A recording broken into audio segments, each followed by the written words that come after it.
Did you ever play games with your dad? Not Or was it really. just like he just provided them to He just you? provided them and then loudly regretted it.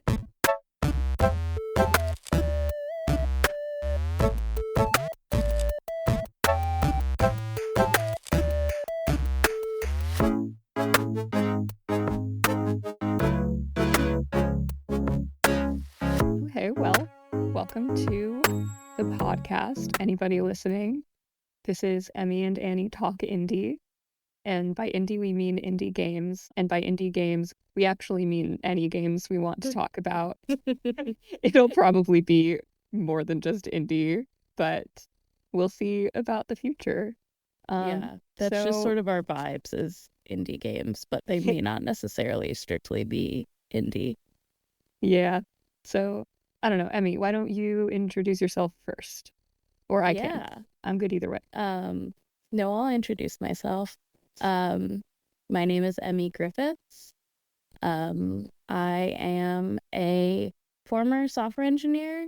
Note that I'm not a former game developer. I was a software engineer for like business to business software as a service, which is a very different world. But I am at the very least technically savvy and know how to code. Recently I left that job to pursue my PhD. And that PhD has to do with video games.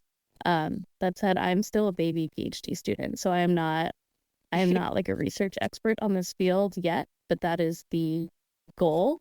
But I am someone who likes to talk about video games a lot and think about them a lot, especially with my wonderful friend Annie. All the time. And you're gonna be a grizzled expert soon. I'm gonna be so sick of talking about video games. You're gonna be such a beaten down, tired PhD student in no time, I'm sure. Yeah, I already am, and classes haven't even started. But hopefully I don't get sick of. Hopefully this wasn't a bad idea to start a podcast and my PhD about the same subject at the same time. I don't think it is. We're gonna handle it. This can be your outlet for the fun stuff versus the like homework stuff, which will also still be fun. But yeah, this is where I can be broadly unprofessional, and just talk shit. Excellent. That's what we're here for. I can introduce myself as well. My name is Annie Nazaro. I'm a writer based in Chicago with a day job, to be clear. And I also don't really have professional experience in games. I'm more of an enthusiast.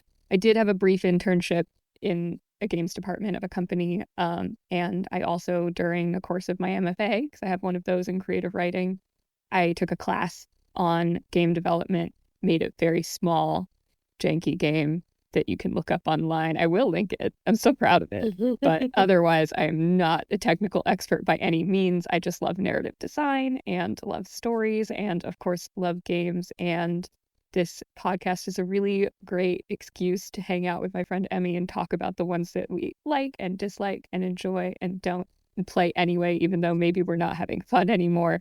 I'm playing Hollow Knight right now. I think I've told you about how stuck I am at the moment. I don't know that you have. Yeah, we can discuss that later. We'll talk about it.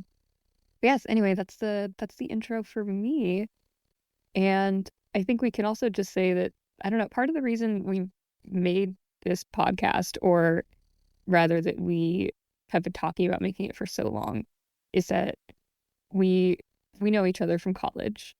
That's when Emmy and I met. And I feel like we've been talking about doing this for years. Yeah. Right? At this point. Yeah. At like actual years. And I think over those years, either one of us was like not in the best state to be pursuing a side project. I mean, even when I was working professionally, I was definitely at a company where they could claim ownership of whatever I was doing on my work laptop. And you know, I doubt that they're interested in owning this podcast, but I think it's a lot easier when I'm more of like my own your own agent. Yeah, I'm an agent of my own rather than being a representative of whatever company, even if I'm not intending to be. Um, I mean, I think the other reason too, at least for me, and I would guess that you would agree with this, is like I love podcasts, and I love talking and hearing about games. And there's not a huge variety out there of women, um, or at least like not cis straight dudes for the most part talking about games. I was a huge fan of the Polygon Show podcast, and that has since ceased. I mean, that was I think several years ago. And I just loved hearing other women talk about the games that they loved and that they were interested in. And but I think both video games and podcasts are very um sort of like white man dominated space. And to be clear, we're still white women. It's not. I was gonna say, and here we are, two cis, two white cis women white changing the women, game. Absolutely breaking barriers. But I really do love hearing other women talk about video games and geeking out with other women about video games. And so I think this is just a really nice space for us to be able to do it. We're always talking about video games with each other over the phone. And so like any traditional set of friends, we would say everyone wants to hear us talk about this stuff and wants to be involved in our fun conversations. We're so fun. We're Other so people funny and interesting. Talk about it. Yeah. So here we are. And it's also, I mean, quite frankly, it's an excuse to be able to hang out with you when we live far away from each other. Absolutely. I miss desperately. We met when we were in college and we lived next door to each other our freshman year. And I desperately miss being able to walk over to your room, or when we lived together and shared a bathroom and we're able to shout across the bathroom to each other about whatever was happening without having to get up out of bed, which I guess we can still do on the phone, but it's just not the same without the echo of because our rooms when we lived together for a while, they were set up like on either side of a Jack and Jill bathroom. So if that door was open, our voices would like echo through. Yeah, we were like a Duke and Duchess in a Regency romance where we had a connecting door. And then we visited each other's rooms in the dead of night without the servants knowing. Yes, when we were betrothed, and we're sneaking around past the servants. We didn't want to be obscene, but we did visit each other's rooms at night. Of course. I mean, one thing I wanted to know from you for this episode is, how did you get into video games? How did it become a pastime and a passion for you? Yeah, I feel like a lot of people go through this in their lives where they have something they really enjoy as kids, and then they, for whatever reason, go through not even a dry spell about it, but they just don't really think about it, or they're not involved. And then they rediscover that later in life. And so I really loved, we had like an N64 when I was a little kid. I have two older siblings, and we definitely played like I think a lot of little kids in that era, we played on the N64 together. I just specifically remember Mario 64 and I believe nothing else. So I think that we played that one a lot. And also a lot of stuff on the PC. This was definitely like the era of the home PC, the computer room PC. And I played a lot of the humongous computer games with my mom, and have really, really fond memories thinking back on that. And that was... What are examples of the humongous games? Yeah. That, like Freddy Fish? Yeah, Freddy Fish. The one that I played a lot were the first three Pajama Sam games, which are, of course, Pajama Sam, No Need to Hide When It's Dark Outside, Pajama Sam, Thunder and Lightning Aren't So Frightening, and Pajama Sam, You Are What You Eat From Your Head to Your Feet. I love it. I've never played them, and I didn't know they had subtitles. Oh yeah, and the subtitles are all like twice as long as they need to be, but it sort of adds to the charm, in my opinion. They have to rhyme. And those are they're great games. Like somewhat, and by somewhat recently, I mean in the last like 10 years, they made them available on mobile and on Steam. And so both my mother and I have been playing them on our respective iPads, and Oh, it's that's still just awesome. as like charming and delightful and comforting as it was when I was, 6 years old.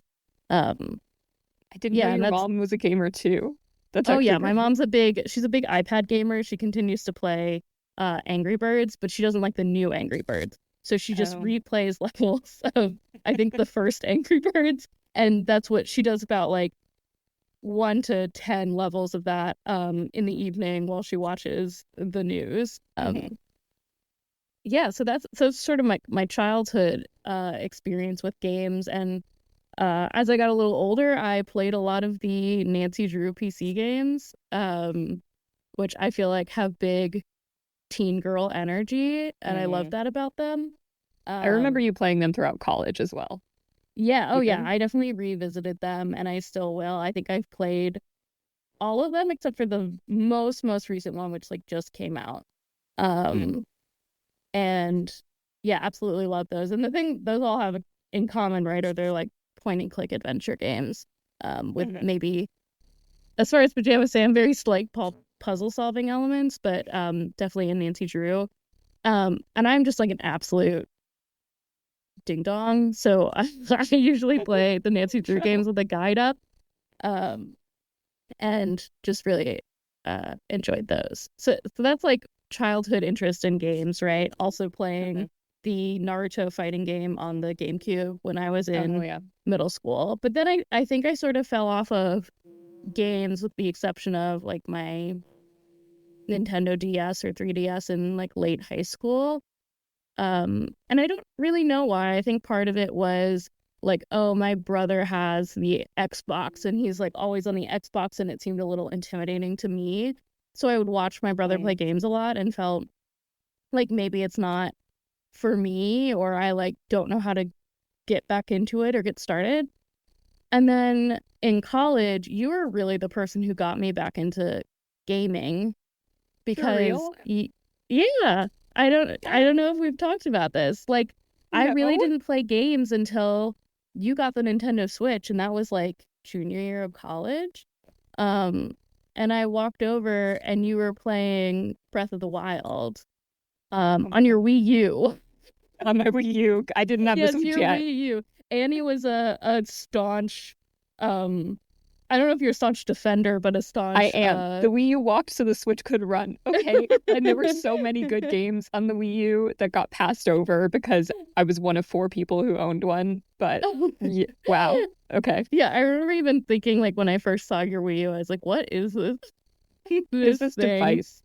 Honestly, I used to Yeah, drag it back and forth from college. Like I had to fly from Chicago to New Jersey and back for yeah, family it's not the vacations and most whatnot. portable Well, it's device. not the most portable system. And also, every time I got stopped at security because they straight up thought it was a bomb. They're like, I "What had is this? They We've were like, never what is seen one this of these mysterious ever." shiny black device? And I had to be like, it's just my Wind Waker HD Special Edition Wii U.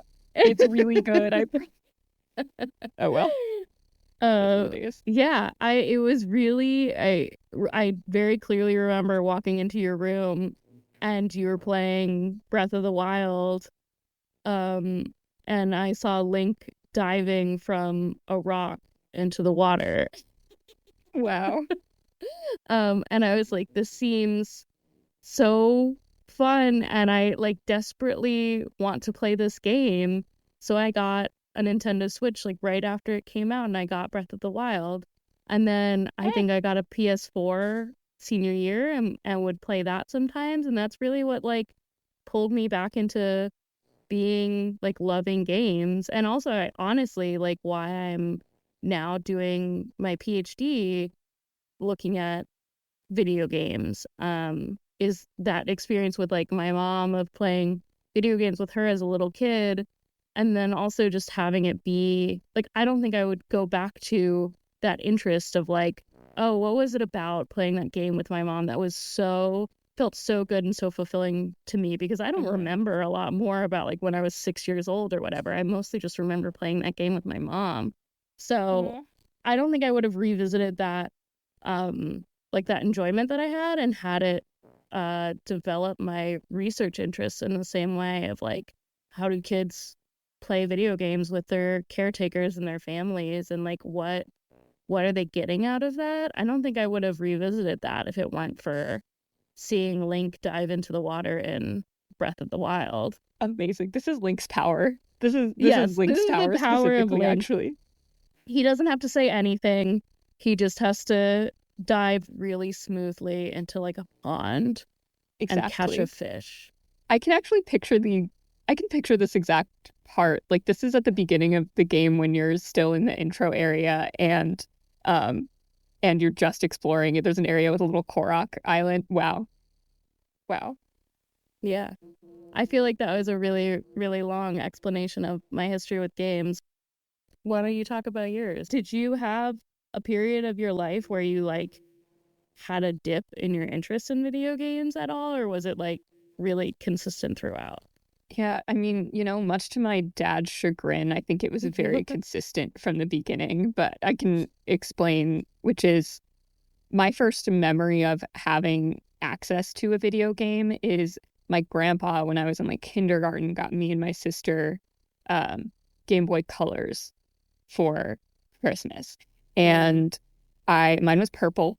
I only owned like two games for it. One of them was Wario World 3, and I was awful at it. So I had this Game Boy Color. It's lost to time, don't know where we put it, which I'm really sad about. But I didn't really get into it. And then I think that some of that changed because my dad did then, when the PS2 came out, we got a PS2. And um, and that was for the family. I have three younger siblings, so there were like all of us clamoring for it. And then I moved and I ended up becoming neighbors to Lee and William, and they were really into video games and also anime. So, like being friends with them, going over to their house after school and playing on their PS2 as well, that kind of kick-started a like real addiction to video games, I would say. Um, so aside from Wario World 3, my earlier memories of playing games was it was generally playing Sims 2 on the PS2 and also gathered around my friend's computer because they also had the like, the PC in the family room situation. I also played Lego Star Wars every day after school with my friend William, and and it was always co-op, and he was always player one because we were at his house, so he got to choose the cooler characters first. And I didn't so realize that like the Lego series of games had been around for that long. they really have. I mean, that might have been third grade if I'm remembering it properly, but That's I still never like what, 15 years ago, yeah, right? Yeah. pretty soon after the the PS2 situation, and then also the Wii, I think was what really killed my dad. Is my dad realized that video games are the bane of his existence. He was like, why have I introduced these into my home? Why do I let my children do this? When he set up our Wii, he literally, you could name the system. He named it Time Killer. It's still named Time Killer. Did Um, you ever play games with your dad? Not Or was it just really. like he just provided them to He just you? provided them and then loudly regretted it. And so, but it's funny, I didn't really play games with my mom either, but I found out through our gaming, and specifically actually through getting addicted to Smash Bros. Brawl. And one of the characters in that is Pit from Kid Icarus. And he looks very different from the original Kid Icarus, but my mom saw that and she was like, I used to play Kid Icarus. Because growing up, she had an NES and they actually also had a Sega. So the Sega was still working and alive. So whenever I went to visit my grandparents, we would play the Sega and I would play the original Sonic game on the Sega, which was great. But she used to play video games as a kid.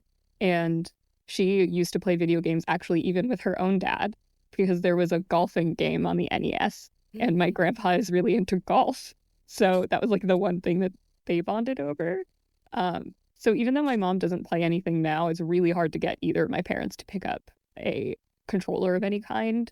Um, that also definitely like influenced. It was really exciting to like learn about video game history. My mom will get so mad at me for calling it that, but it was the 80s. So um but like learn like, oh, my mom played that game originally And now I'm playing like the legacy versions years and years on. It was really cool.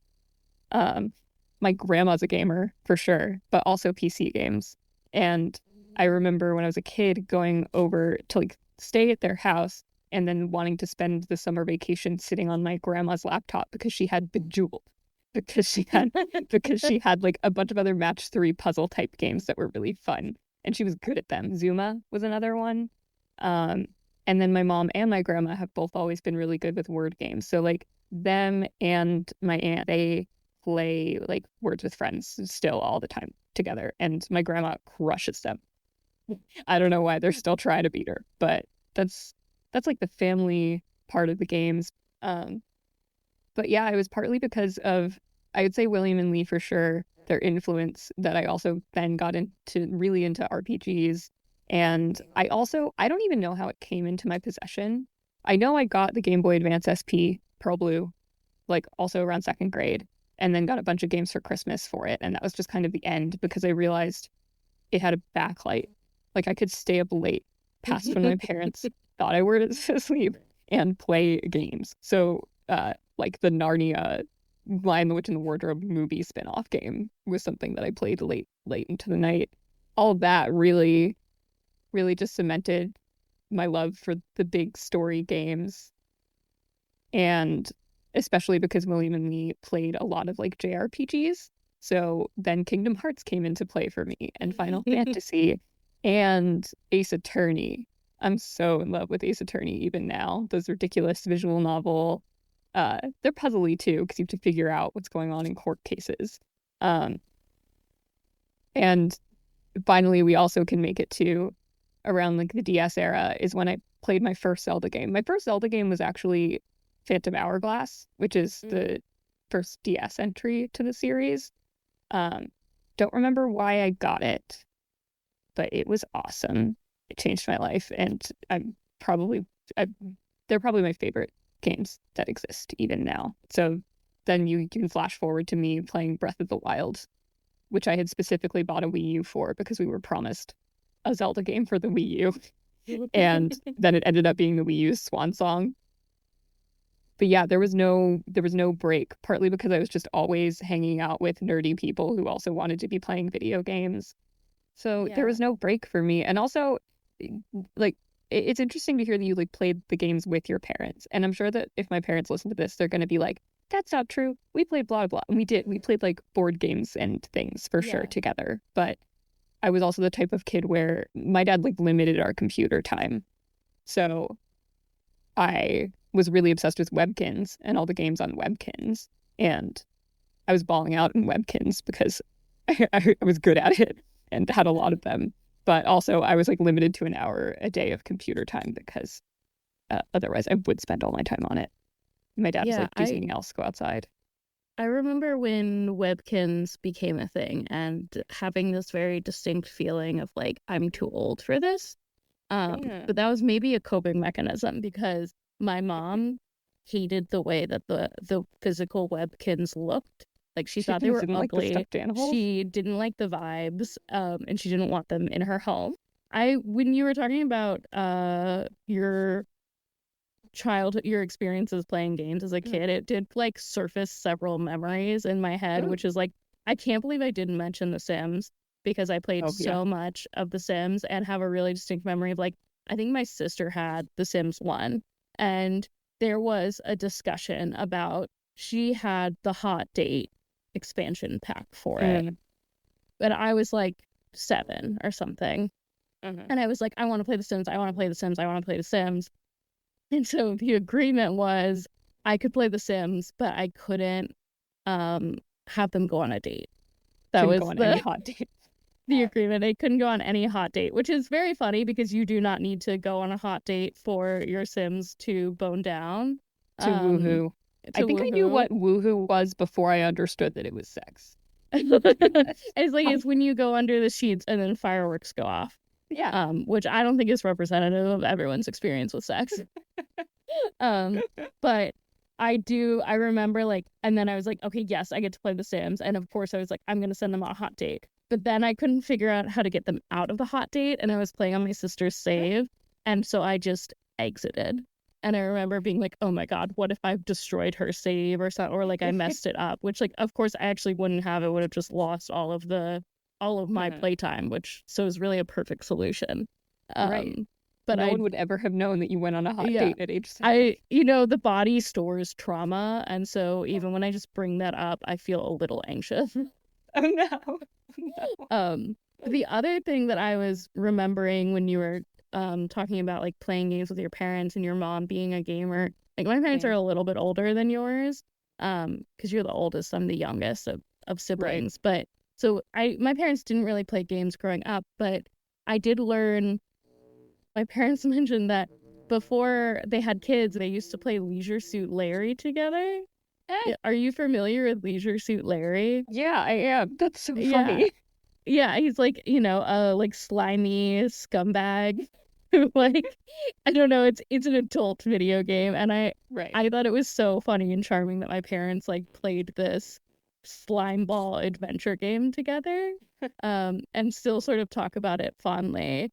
Um so and my dad still sort of will, he's got a real that dad vibe of like, if you're watching TV or something, he'll come like stand in the room with his hands on his hips and like pretend he's not watching but make a lot of comments. And he definitely does that he's more engaged with video games, actually. I would say he's less like dismissive. But he definitely like will appear and make suggestions that are completely don't make any sense within the confines of like the game design. Where like I think I was playing Breath of the Wild, and actually this isn't an unexpected, like unreasonable suggestion, but I was like I don't even know what I was doing. My dad was like, what if you climbed on that ladder? And the ladder was clearly just like a graphic. Like it wasn't like a super, you could climb on it, but it's not going to like take you anywhere or do anything. And just like humoring him about it.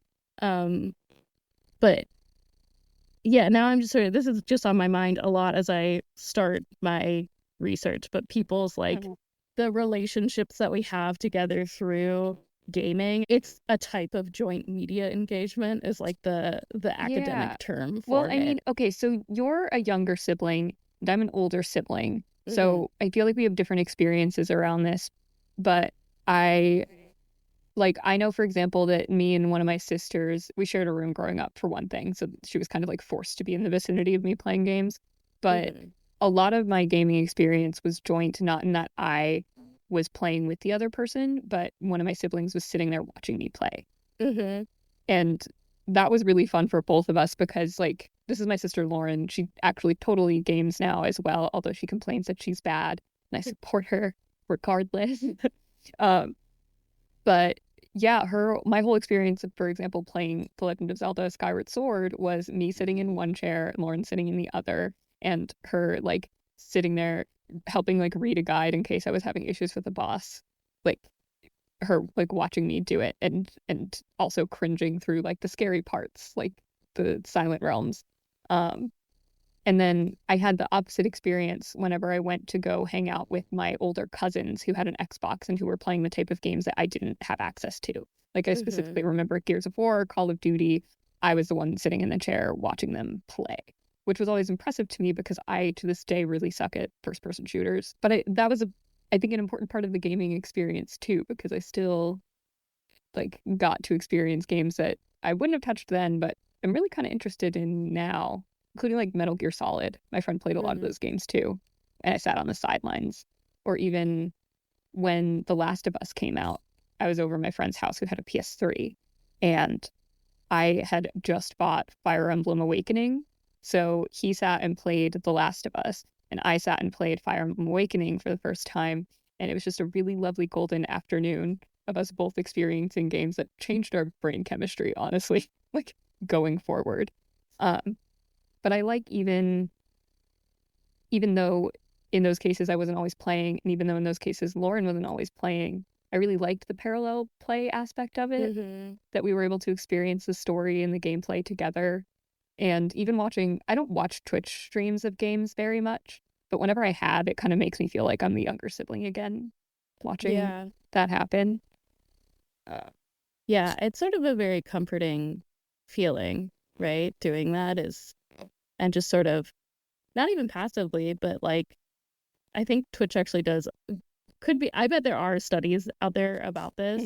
is like one of the things that I talk about with joint media engagement and supporting joint media engagement is having different planes of experience. So like this is specifically with parents and little kids, right? But so a way to be more supportive of joint media engagement rather than the parent being very passive is to have something that engages the kid, but also something that engages the parent, right? So a really good example of that is like, I don't know, like Disney movies, right? Like kids really like the colors and the movement and the story, and then there's usually some sort of like in jokes that parents can Yeah, get. I was gonna say the Shrek movies are a good example Oh of yeah, because absolutely. so many jokes will go right over, or references will go right over kids' heads, but kids are still laughing at like the ogre farting in the swamp. Yeah. And I kind of feel like Twitch has this really interesting different planes of engagement and like differentiated roles but it's doing a really good job of over distance, right? So there's been some interest in like how do you support joint media engagement over distance? And that separation of roles and the different planes of engagement is sort of interesting with Twitch. Yeah. So I think that kept me engaged too, or rather has continued to keep me engaged because all Yeah. of my friends and siblings in some way are also involved in games or involved in my love of games, whether they're putting up with it or they're engaging too. And then it's something that we can talk about even over a distance, like me and you talking about the games that we play or are interested in playing, or me calling my sister all the time, seeing how she's doing in Hollow Knight right now. The answer is well. She's doing so well. She's not bad at games. Also, I'd argue no one's bad at games. I agree. Yeah. The other day she was telling me about a part that she was struggling in, and I was like, well, have you tried hitting the enemy and not getting hit yourself? And she got really mad at me. You're such a dick. Have you tried getting good? Well, that's the thing. And so the next day when she was struggling in a different part, I was like, well, and she was like, you're just going to tell me to get good. So shut up right now. I was like, I would never say that. I would would only never. say it in a way where I'm not directly saying it. Sometimes it is helpful to be like, just separate it into the most base of instincts, which is okay.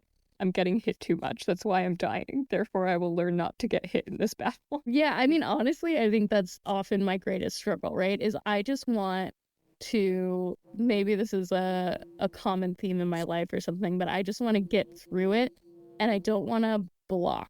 Like, I forget that I can block, I forget I can dodge, and I just want to like attack. In all of my years of playing Super Smash Bros., I never really learned how to block. And then I got to college and played against some real sweats, and I learned I was not good at that game because of that. Yeah. Just like sweaty college boys. Yeah. I still refuse to block. This is why I have not really progressed in Dead Cells for a couple years now. I feel like we talked about this the other day about finishing games, and I feel very like both compelled to finish games, and then when I get towards the end of the game, I start putting it off. And it's not even necessarily like, oh, I don't want this experience to end, because regardless, it ends because I put it off so much that I don't go back to it. And I'm sort of, I wonder about the mechanism of that and why that happens to me. Maybe it's just a basic part of my avoidant personality. Maybe. I see, because I do the same thing, but it is for the reason you described is not your reason, which is I don't want it to end. I think also partly sometimes it does just get too difficult, and if you're a kid, you give up. If you're me, you decide to make it your entire personality for the past few weeks. But like I can think specifically of a few games where I got to the very end and then I just put it down. And I was like, because I don't want that to be over. One of them is Minish Cap. I've never beaten Bati. I watched somebody else beat them, and I was like, cool, I know how that goes. Therefore, I will continue to tootle around in this world. Yeah. I've gotten better about it as I've gotten older. I'm like, I loved this. I need to let it go. But in other media as well, I definitely been known to not watch the very end. Yeah. I think there's this degree of like, because I am such a completionist, I start to get anxious about, have I done everything I need to do to finish this game? And then if I feel like I can't confidently say that, I start to become avoidant of finishing it, which is a real like bummer for that to show up in my game playing too. We talked about this when we discussed like Tears of the Kingdom and not being able to finish it, being like right at the end and not being able to finish it, because what if there's other stuff out there that I don't know about, that I haven't run into, even though I've looked up all of the recipes and all of the side quests, but like it is pretty much impossible to cover the entire map perfectly. And so what am I missing? And it brought me back to the idea of like, I think a lot of people have discussed like, oh, having fatigue of these games that are like open world games with a bunch of icons, and like you go out and you like check off all the icons. I want that every single time. Give Oh, me I love all of the checking off icons. icons. I want to check them off, and I want to like get the really good feeling of I've checked it off. And like, yes, it impacts your ability to maybe naturally explore in the same way, but at least for the type of player that I am, I really crave that type of knowing for sure that I've found the thing that I want without having to like crawl through guides or whatever to support that. I agree. I think a lot of games actually, I mean, if they have a mechanic where you have a checklist internally, I think they should show you that checklist. I think that's really helpful and nice. And I'm glad that a lot of games have moved into that, at least. But I also I do like, I'm a checklist person. I like being like, oh, this is my task. I'm going to do every bit of that task. The way I end up lately going through games like that is I allow myself to explore freely and do like whatever at first, unless it's a game where I know, like in a JRPG, for example, if I miss this one NPC at this time, then I'm screwed for later. Then I'll look up what's going on. But after the exploration phase is done and it seems like I'm moving toward the end of the game, that's when I get down to brass tacks. I'm like, okay, what's left? Like, what am I missing? Where's the interactive map on ZeldaDungeon.net for all of the Korok seeds? And I think, at least for me, that has helped achieve a balance of enjoyment and the business of completing the game. Yeah. But it's all still kind of enjoyable for me. Like I got very zen looking for all the Korok seeds in Tears of the Kingdom. It was like my calm down activity. Yeah. Actually, this I think transitions as well into like we talked about our relationships to games growing up, but also wanted to talk about like what do we want from games now, because I think we're both in sort of similar, I mean we're the same age, but similar stages of our lives where like been out of school for a couple of years, have full-time jobs, have other responsibilities where we need to like pay our rent and do our laundry and feed ourselves. So unfortunate. And like, yeah, so what do you usually look for? Like, what do you want in a game generally that's going to capture your attention and like keep you engaged with a game? Yeah. I think the sad thing is it's sad in that I don't have the time I had as a child to really invest myself in it. But I look for the same things. I love the story and adventure of games. I love being able to inhabit a body that I wouldn't otherwise have, by which I mean like I am not a physical activity person. I feel so incapable.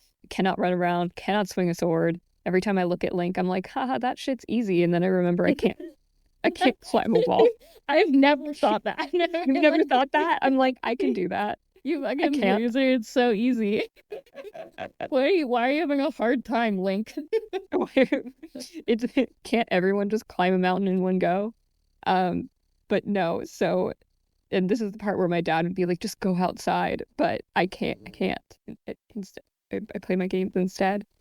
I also really love puzzle games. I really love giving my brain something to fiddle with. So I still look for puzzle games now as well, even though I don't get to play them as deeply as I used to, just because it's a function of time. And I also have too many other interests and hobbies. Like I'm trying to write, have my full-time job. I love to read too. So I'm like, there's just too many good books and also too many good TV shows and movies and friends to hang out with. Though these days, thankfully, I have some friends who even now just kind of enjoy the parallel play aspect of it, which is something you can also talk about because that's a very like early childhood education thing. But for example, I have one friend who really loved Super Paper Mario and the Thousand Year Door growing up. And recently they came out with an HD remake for Switch. And my friend was like, oh my God, you should play it so I can watch you play it. So I was like, haha, if you buy it for me, I'll play it. And he did. Hell yeah. So specifically just so he could watch me play this game that he was obsessed with as a kid. And we've been having a lot of fun where like I sit and play the game and he gripes that kids have it so easy these days because they added like extra, warp pipes and whatever that weren't in the original. And he also has been sometimes when I'm like, okay, this is a chore part of the game. Do you want to do it? He's like, hell yeah. So, and then I go do my laundry. But that is something that I'm really enjoying about certain games now, where like even though all of my other friends have adult responsibilities or want to hang out but can't always hang out in the way that we would like because we're all tired by adult life, it's still something that we can gather around. Part of the problem with some games that I like, though, is that, for example, okay, I'm playing Hollow Knight right now, which came out in like 2018, so I know I'm late to the party, but it turns out it's awesome. I'm stuck in a part of the game called the Trial of the Fool, where it's just like a very hard gauntlet of a ton of enemies, and I have become so determined to just beat that. I'm not going anywhere until I beat that part of the game. And sometimes I operate under the delusion that I would be a great Twitch streamer. I'm like, I'm funny. I have things to say.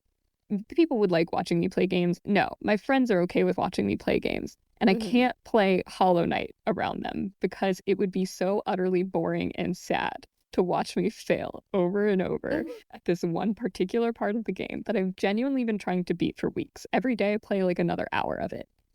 Every day I get like one wave of enemies further into this trial, and I will beat it eventually. But when I'm doing that kind of gaming, that for me is that's Zen mode for me, even though that doesn't sound fun because I'm dying so much. Same with like Tetris or Crypt of the Necrodancer. Sometimes I just boot those up, put on, well, I can't do it with Crypt of the Necrodancer because it's a rhythm game, but sometimes when I'm playing Tetris, I will just put on different music that I want to listen to or a podcast, just play Tetris for an hour. And that is like my zone out, can't concentrate on anything else that's making me stressed out. This is what I need out of this game kind of gaming. But I wish I could play everything. Oh, and I play League. I should probably admit that now. I'm not good at it, but it's fun. Good time. Yeah, I think there's a lot to the Zen aspect of games for me right now too.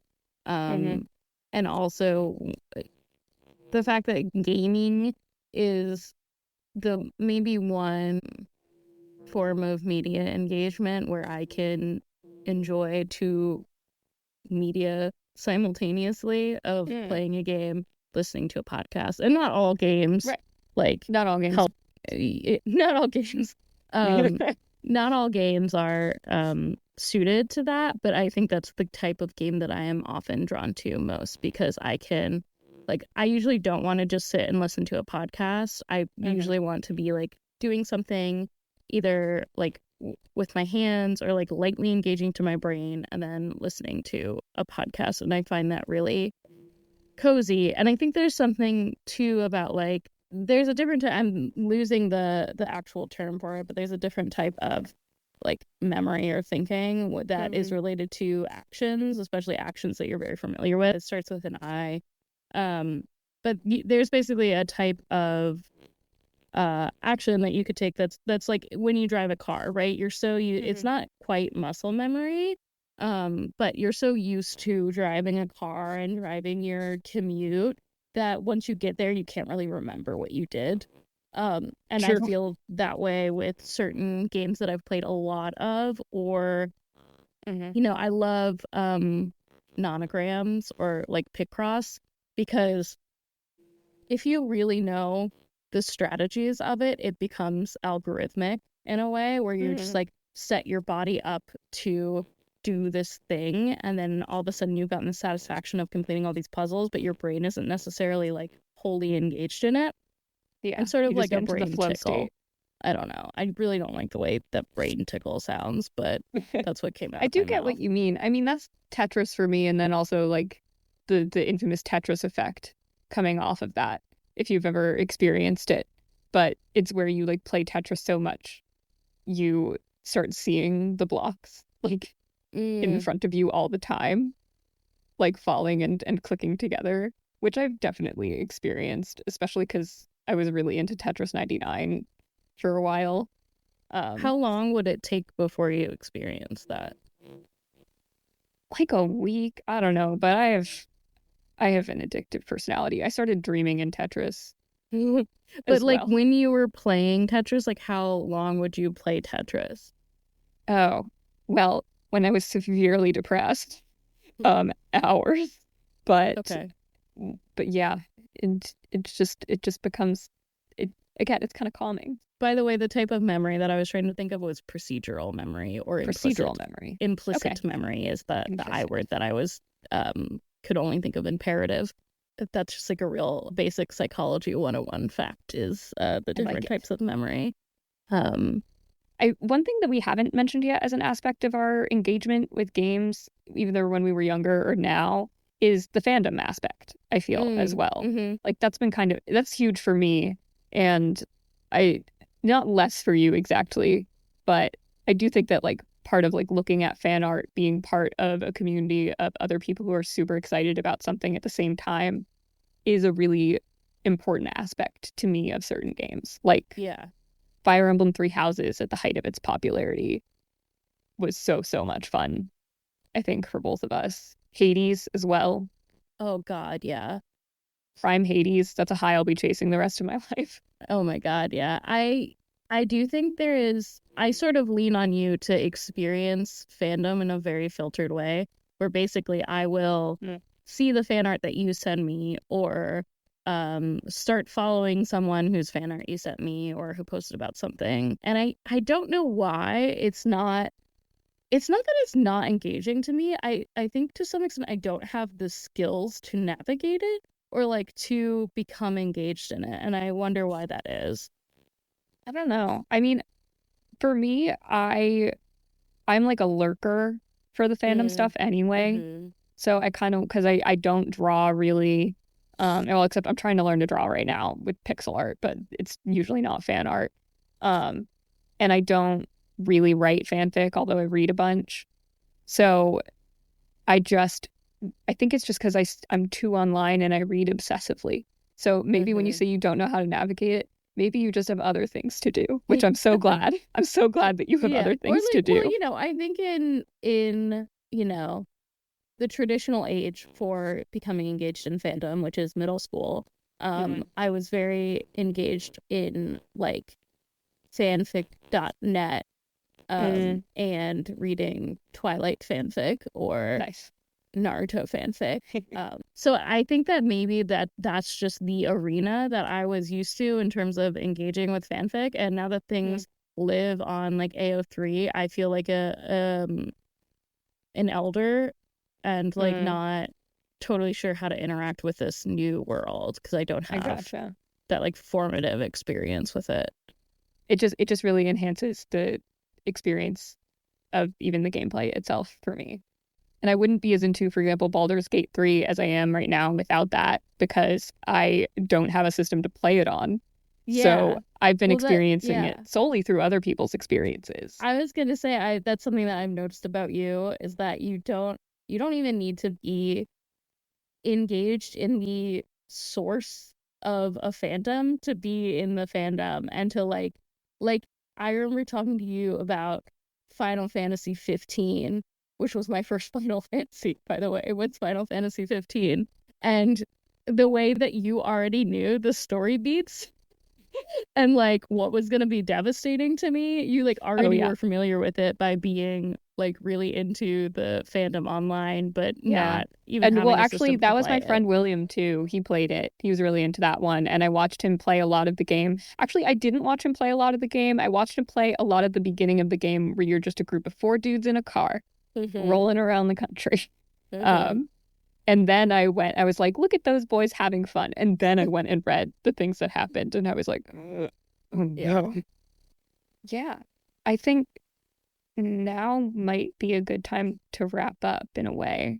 We can Yeah. talk a little bit about episodes we have planned. I know in the future we're hoping to talk about games. Obviously, this is a kind of freewheeling personal experience with games podcast in a way, but I also hope we're going to talk in a kind of reviewish capacity about new games if we can, talk about old games that we experienced together or that were formative for us, and also talk about gameplay and how it affects us or what we really appreciate about certain games. I know a couple of things we've talked about are like Fire Emblem Three Houses. We both played that quite avidly at the same time when it came out. So I feel like that's probably a good topic for us.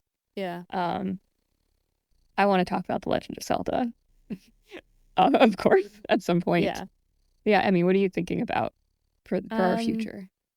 yeah, I mean, I think I'd love for us to set out with the intention to play a given game and talk about it, Mm-hmm. or maybe revisit some games that we really loved and have a conversation about it.